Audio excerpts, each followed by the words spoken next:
Coming up today on Locked On Texas Tech, key defensive positions circled by D coordinator Tim DeRuyter, and why a position swap could pay off for CJ Baskerville in 2024.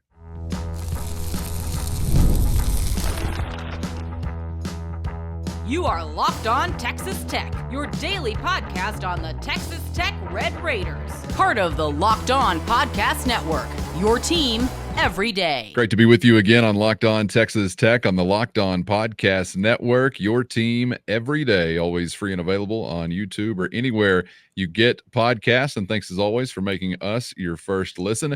Today's episode brought to you by Gametime. Download the Gametime app, create an account, and use our code LOCKEDONCollege for $20 off your first purchase. With the only Chris Level, I'm Casey Cowan. Chris, great to be back with you now with practice number 1 in the rear view. Fall camp is officially open. August is here, even though it's 110. There might be a leaf fall off a tree somewhere, so let's get in the spirit. Hope you started your day with a nice pumpkin spice latte. Nothing better than that on a 100-degree day.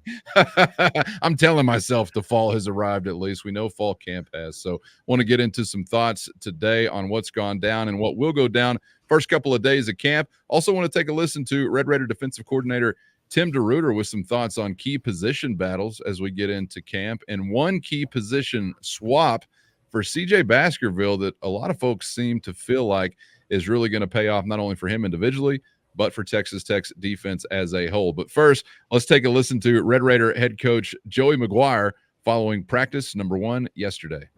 What's going on, Red Raider Nation? Day 1 of practice in the books. I love the energy. Thought there was a lot of retention from spring ball and during summer install.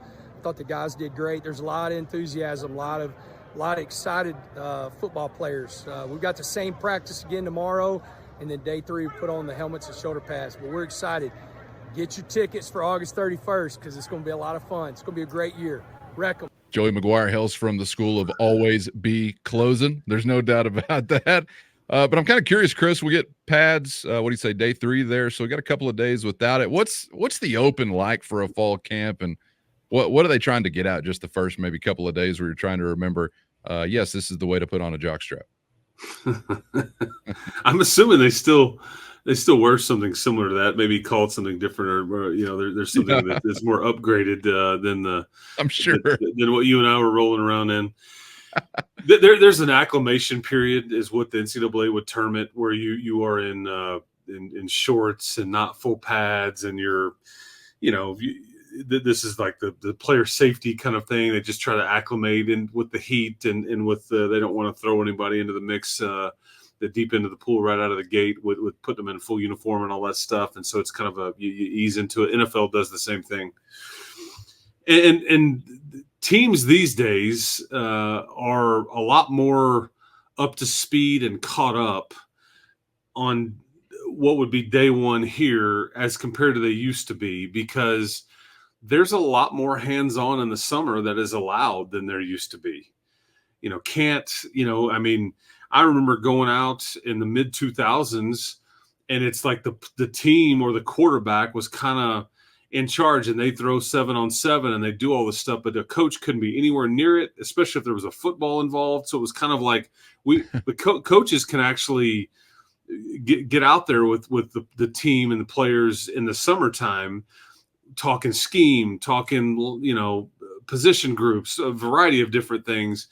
And there's a lot of film in the summer too. It's a full-time job, folks. I mean, these kids, in middle school and high school, like, I want to play college football. Like, do you really? and some of them, yes, really, I do. But it's not for everybody, because this is, when we were at media day, it's like talking to them about things other than football. It's like, hey, you seen any movies lately? It's like, man, I wanted to go see Twisters, but I won't be able to see it now. That time is over. It's come to pass. Like, every waking moment of yours is eating, training, studying, not just football, and then recovery. And I need my sleep so I can get up and do it over again. It's like, I mean, their next, 6 months ish is essentially spoken for. But this is a lot of, going through drills and things like that, and just kind of catching everybody up. A lot of for the younger guys, and you got to have practice number 1 before you can get to practice number 25 before the games start and all that stuff. And so you got to start somewhere. And I think there was probably guys out there yesterday morning that are probably going too hard trying to win the Super Bowl, and the veterans are like, "Hey man, young fella, calm down." It's kind of like Kareem Abdul-Jabbar years and years ago after the Lakers won a early season game, and Magic Johnson was his like rookie or second year in the league, and Magic Johnson's running around like he just won the championship, and Kareem's like, "Dude, we got like 75 more of these, man. Calm down." So there's probably some of that too. Like I'm thinking of Rudy Rudiger and Vince Vaughn. Yeah, there. And who turned out to be right in that scenario. That's exactly right. That's well said. That's well said. So yeah, great film, old Rudy, and yes, sir. He was offsides, mind you, but anyway, so there's some of that, but I think that you got to start the process, and this is where Barron and those receivers, you start building timing and chemistry. In every position group, and you get the younger guys that weren't here in the spring with their first real practice, and there you gotta break the seal on that as well, so they can kind of understand how it works, how fast paced it is. It's different. The college practices are different than high school ones. They just are. It's a job. There's a lot more time spent into it. Because there's, as you'll learn, pre-practice, and you better be on time for pre-practice. I'm like, what does this even mean? It's either practice or it's not? No, we have what we call pre-practice. And then the nutritionist is out there after it's over with a table full of labeled smoothies. Are you trying to cut weight? You trying to add it? You trying to hold steady? I mean, there's a lot going on there. Everybody's trying to do their job, but yeah, we broke the seal. We started on day 1. That's right. Let's get to someone who probably does not need much of an acclimation period, is not his first rodeo, and that is the well-seasoned Tim DeRuyter, Red Raider defensive coordinator. And I want to focus on some things happening on the defensive side of the football. As I mentioned, we'll get to one guy specifically in CJ Baskerville we're hoping will play a big role in 2024. But first, let's take a listen to Tech defensive coordinator Tim DeRuyter talking about, in general, some key positions on his side of the ball as they open fall camp. First, today's episode brought to you by Gametime. Never sweat buying tickets to your favorite events again with Gametime. It's always a breeze using the Gametime app, where you're going to find the best last-minute deals. And I love being able to scout out a view from any seat before pulling the trigger. And of course, it's always at the lowest price, guaranteed. Gametime has deals on tickets right up to the start of the event and even an hour after it begins, which means you can finish off that last beer at the tailgate at your own pace, because Gametime is the place to find last-minute seats to any event. They give you the fastest and easiest way to buy tickets, but not just fast and easy, also secure and simple to use. So right now, download the Gametime app and create an account and use the promo code LOCKEDONCollege for $20 off your first purchase. Terms apply. Again, create an account and redeem our promo code LOCKEDONCollege for $20 off. Download the Gametime app today for last-minute tickets at the lowest price, guaranteed. Defensive coordinator Tim DeRuyter talking about, in general, some key positions on his side of the ball as they open fall camp. I think a key position for us is going to be that field safety position, replacing Rabbit. Rabbit had a couple of great years with us and was really the heart and soul of our defense. But I think Chapman Lewis got some great reps last year in the times that he had to go in, had a really good spring. Jordan Sanford played some for us a year ago, so that's going to be a good position of competition for us there.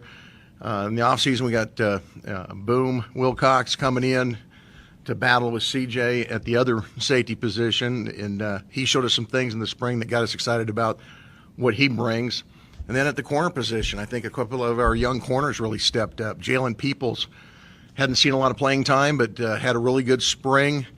And so I think he's going to give us some depth and competition there at one of the corner positions. And at the other corner, Mo Horn has really come on. And I think, people maybe hadn't heard of these guys before. Obviously, we're losing our entire secondary from a year ago. But these guys, I think, bring a lot of talent. And it's up to us as coaches to bring the most out of them. Horn, Wilcox, Peoples, some names that we're going to get familiar with, I guess, as time goes on. But obviously a ton of opportunity, as has been well documented on this show, not only on the defensive side up front, but within the secondary. There's a lot to get into with what the man just said there. And I don't want to get some of or forget some of it, but so we'll circle back in a minute. But yes, you heard that right, people. Boom, Wilcox. Boom. I mean, all the guys you want to give me that play defense, if their nickname is Boom, that's right. I'm here for all of it. I rank that nickname 5 stars. That's what I'm telling you right now. Yes, sir. 3 thumbs up. Yeah, like however you want to do that. Okay, so I think what you have is you have guys like Braylon Lux and CJ Baskerville that in some ways stick out like sore thumbs because they have played 30-plus career games each. They are different than everybody else in that sense because not everybody else has hardly played at all. And even when they have played, it's been, maybe special teams or just limited opportunity. And so this is why I think there's not, I don't know, a concern, but like some nervous energy around just this group because there's so many guys that are back here and names that were fairly highly recruited or transfers in that there's a lot of resume here. There's just not a lot of experience.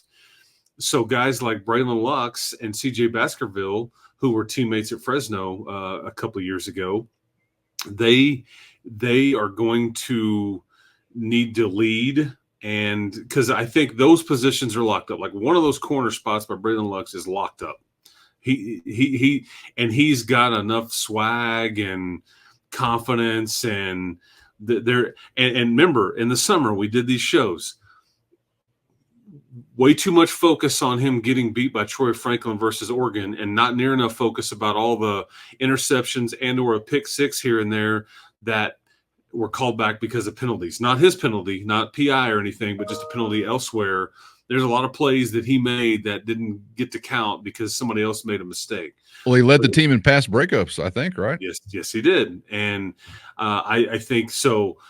And then I think you have CJ at a boundary safety, strong safety in layman's terms.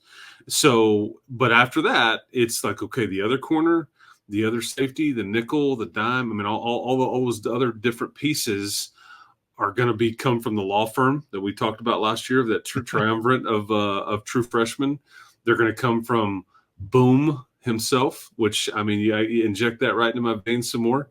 And then you've got AJ McCarty, who is a guy that we were excited about last year that wasn't allowed to play until minutes before the bowl game, which is the strangest ruling. And it was just like a full 2023 sports and the chaos that college athletics was being poured all over me at the time. And like minutes before the game, it's like, by the way, AJ McCarty is allowed to play. I'm like, excuse me? Like he was ineligible and now he's not, and he gets to run up down the field on special teams. I mean, I don't know. Strange. All because of a basketball player at West Virginia. Google it. Right. Yeah, Google it. But that's where this is where I think this probably keeps Tim DeRuyter up at night. Just this one, do we have who we want where we need them? What's the right mix? And I think Joey even indicated the backups here, there could be the most competition for the backups once the starters are identified of anywhere else on the roster. And keep in mind, folks, there's going to be a lot of folks that play these positions. I mean, you employ 4 to 10 every Saturday easily as far as DBs with all that you do and the multiple fronts. But like you hear Mo Horn, yes. He needs to be a guy for you and step up at that other corner. And it's his time. This is his time is now. And I think hopefully he'll hold on to that and lock that up. And I think what you'll hear, Braylon is this is why he played a bunch last year, even over Rashad Williams and Malik Dunlap. But I think Mo Horn has also equaled some of the physicality that they want to see at corner, which they didn't feel like at times they were near enough there in the run game and just letting guys get off the line of scrimmage and all those things. Last year, they just were too soft and all that. But I think Mo Horn is maybe picked that up. And then, we know Braylon Lux has, which is why Marcel Yates is saying we're a lot more physical at corner than we were last year. It was needed.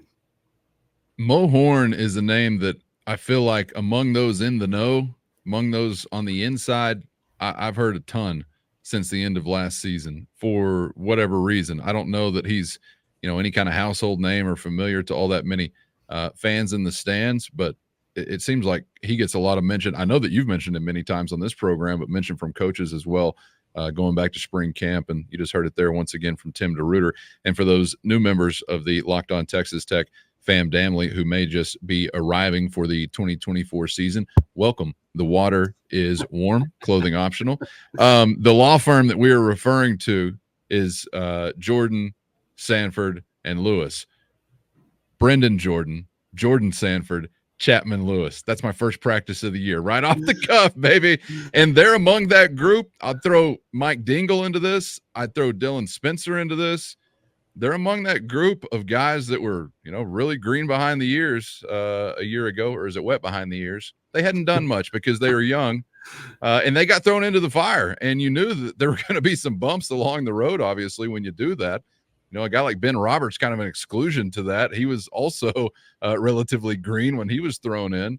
But as I've said, I think just on a show a couple of days ago and many times this offseason, I am hoping that there are some dividends that you're going to be seeing as a result of all the snaps that they saw last year. So I thought it was kind of interesting that he did mention Lewis kind of specifically among that group of three that we always kind of seem to connect with one another. Do you think it's fair to say that he maybe is the most advanced along the path, or maybe he's just in a spot to possibly get the most opportunity? Or am I reading too much into it? Well, I remember, I think he's probably penciled in as a starter at free safety or field safety, if you will, as we get going. I think he's got the most range and length from a measurable standpoint. Yeah. He's also, I think, what most people would say, he's one of the best tacklers on the entire team. His one issue was, and this is just takes time and discipline and all those things, but I just remember the spring game a year ago when it was at Lowry Field, and he had just got on campus, and he was like, man, he will tackle, he will bring you down, but he just doesn't, he blows away. He's too light. He's tall and too skinny.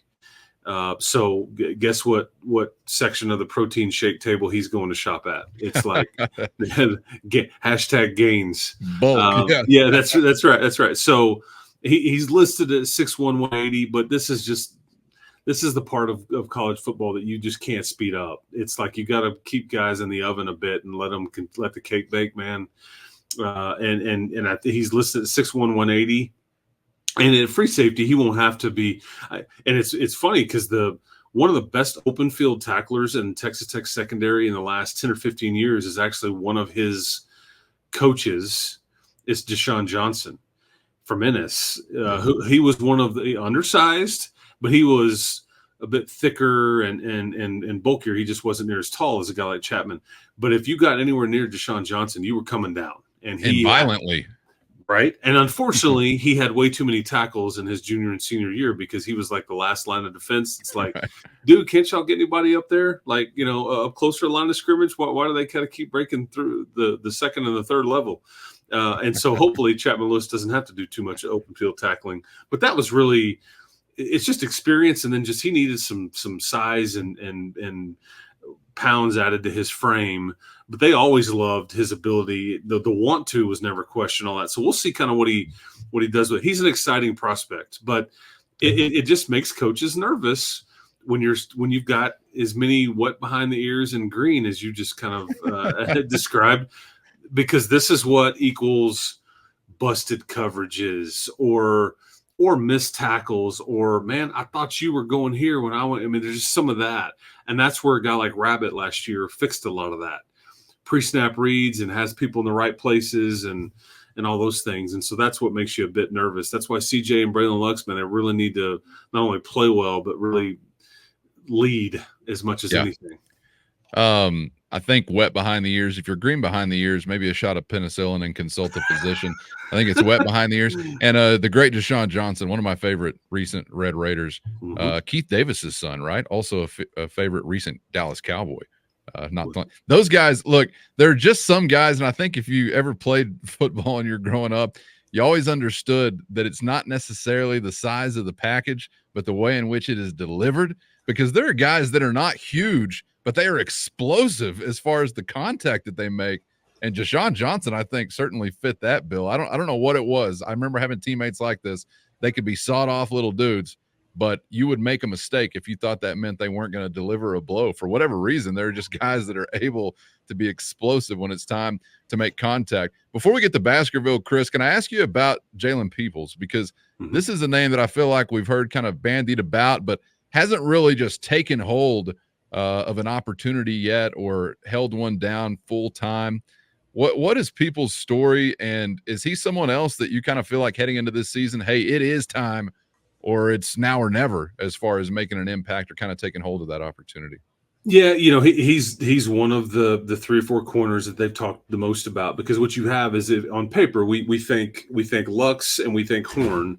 Behind them we think Peoples and Cromwell in whatever order, and that's the way they'll kind of go into camp. Now they can maneuver some things around, and hey, you know what? We think he'd be over it, but corner's a question mark too, because the inexperience of Mo Horn. I don't think you have to worry about Braylon Lux per se.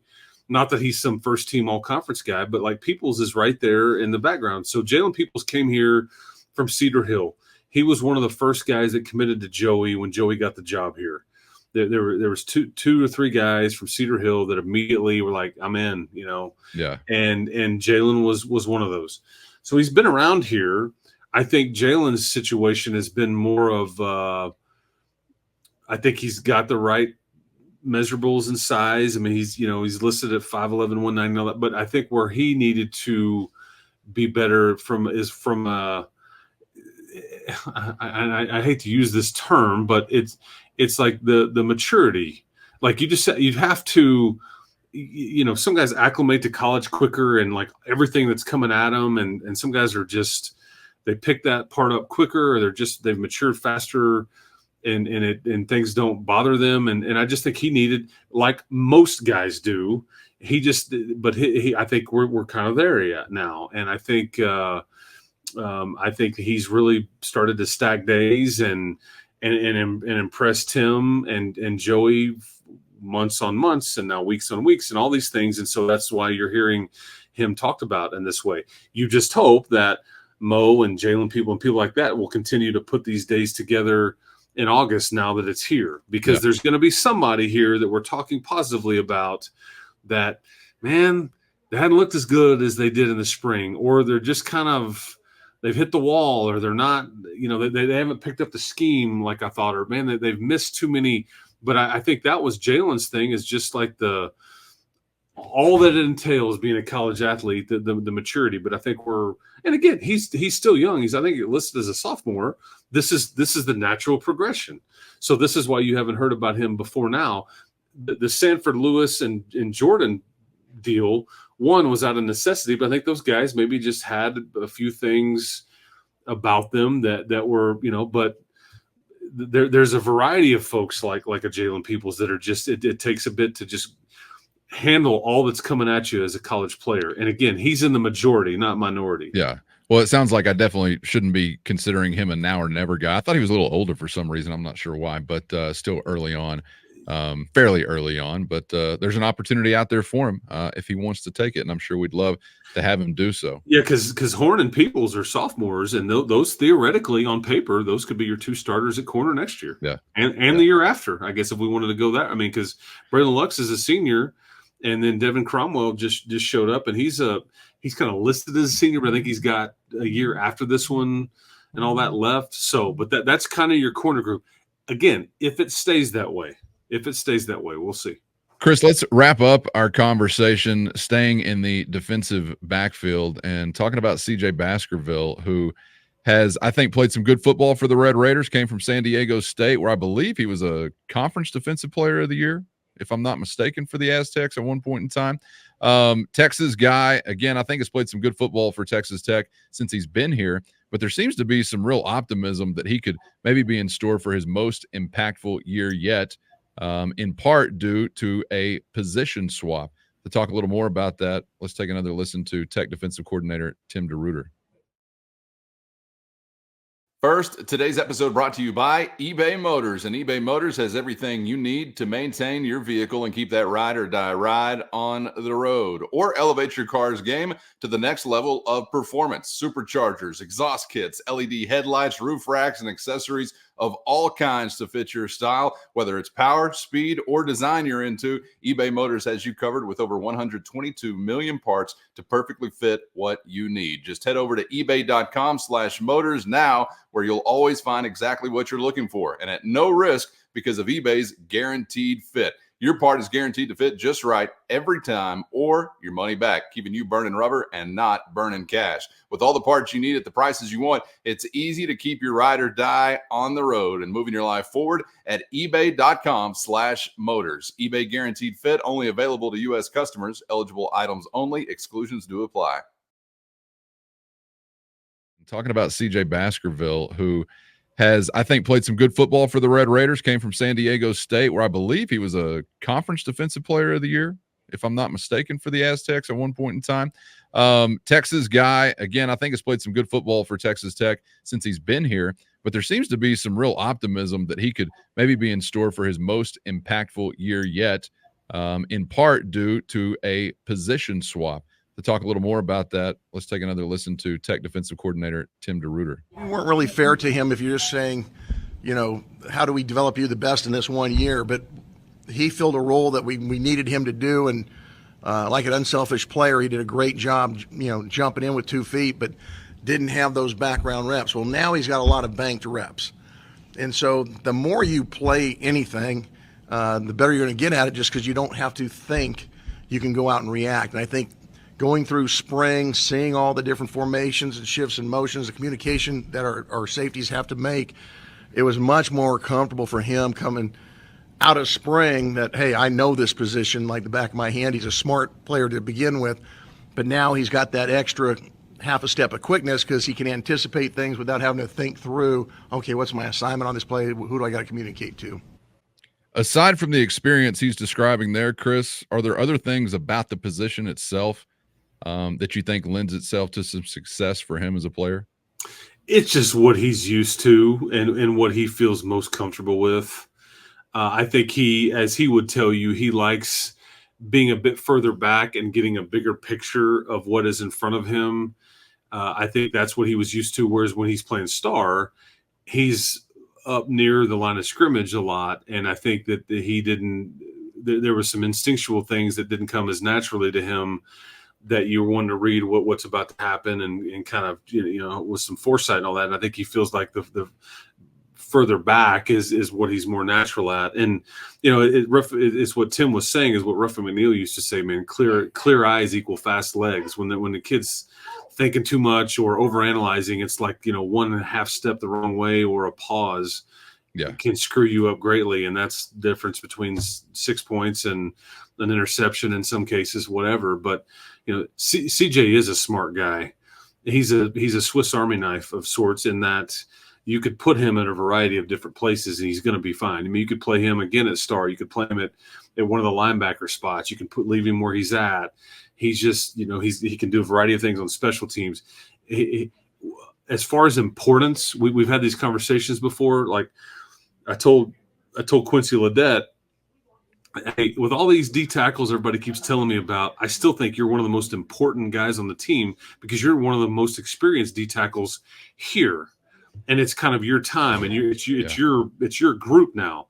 This is the way CJ is certainly needs to be viewed as in level of importance, because take him away or Lux away, and all of a sudden, boy, you are really inexperienced, and not just here, because both of those guys have years under their belt here, but it's just I think you take away a really versatile piece for somebody that can make plays for you. And I'm glad that Tim told that story, that he kind of took one for the team last year. Yeah. Because you may have not gotten the best version of CJ last year, but I think that he's now more at home at boundary safety and all those things. And so I'm hoping that you see him have a big year, because the number that we're talking about with the secondary in general and in defense in general is, I think the number is 14. That's how it's either 14 or 15. That's how many takeaways you had last year in total. That's just not near enough. How many games did you play? 13. We preach take 3 every Saturday, right? Well, if I'm doing the math right, averaging over just about 1 a game on the takeaway, that for all the turnover, gnashing of teeth on offense and all that, and certainly deserved, get it. Defense did not do their part in the takeaway column at all, and that is just as important as.